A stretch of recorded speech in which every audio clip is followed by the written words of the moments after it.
Un tiers des entreprises utilisent l'intelligence artificielle selon une étude IBM et même de plus en plus d'entreprises y ont recours. Mais l'Union européenne veut un cadre. Elle a d'ailleurs dévoilé une nouvelle réglementation.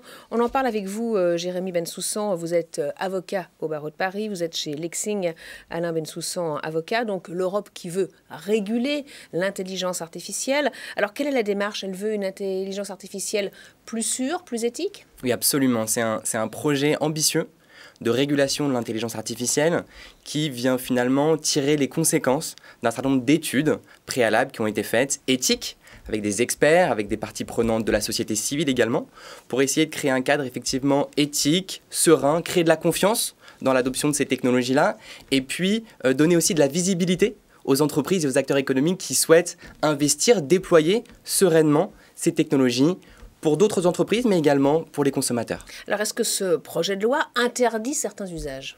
Oui, tout à fait. Le projet de règlement, en réalité, il a une approche qui est fondée sur les risques.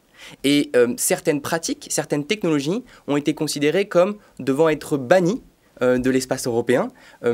Et par exemple, en matière de scoring social qui serait mis en œuvre par des autorités publiques, ce type de technologie-là, ce type finalement d'approche-là est interdite en l'état par le projet de règlement de l'Union européenne sur l'intelligence artificielle. Alors, on évoque là un point, mais le texte est très dense. De nombreux points clés sont abordés dedans. Justement, quelles sont les principales dispositions?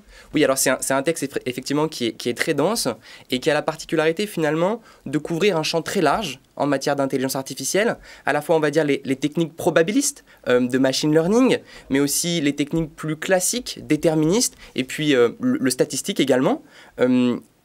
L'intelligence artificielle est définie comme plutôt à travers sa vocation immatérielle de logiciel, mais ça va couvrir aussi toutes les hypothèses où elle est intégrée dans une entité robotique.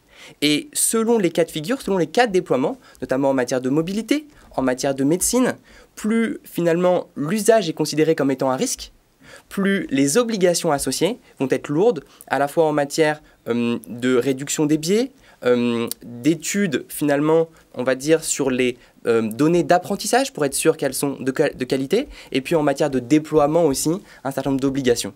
Mais il est vraiment indispensable, ce texte qui cadre les choses. Il y avait des dérives avec l'intelligence artificielle? Alors, de manière un petit peu contre-intuitive peut-être, on a tendance à dire souvent que ne régulons pas trop vite, puisque quand on régule, on empêche un certain nombre d'initiatives. Et on s'est rendu compte, en matière d'IA, que les acteurs économiques aussi avaient besoin de visibilité, et que cette visibilité était aussi juridique, pour savoir ce qui était autorisé et ce qui ne l'était pas, pour pouvoir finalement monitorer leurs risques. Donc de ce point de vue-là, c'est intéressant. Et puis c'est aussi intéressant parce que on s'est rendu compte que dans certaines hypothèses, eh bien, la cohabitation homme-machine, la coopération, elle pouvait être dangereuse, elle pouvait être risquée, elle pouvait avoir des effets de bord, et donc il fallait pouvoir avoir un cadre plus serein pour favoriser les usages. Alors, sous quel délai cette réglementation pourrait être applicable?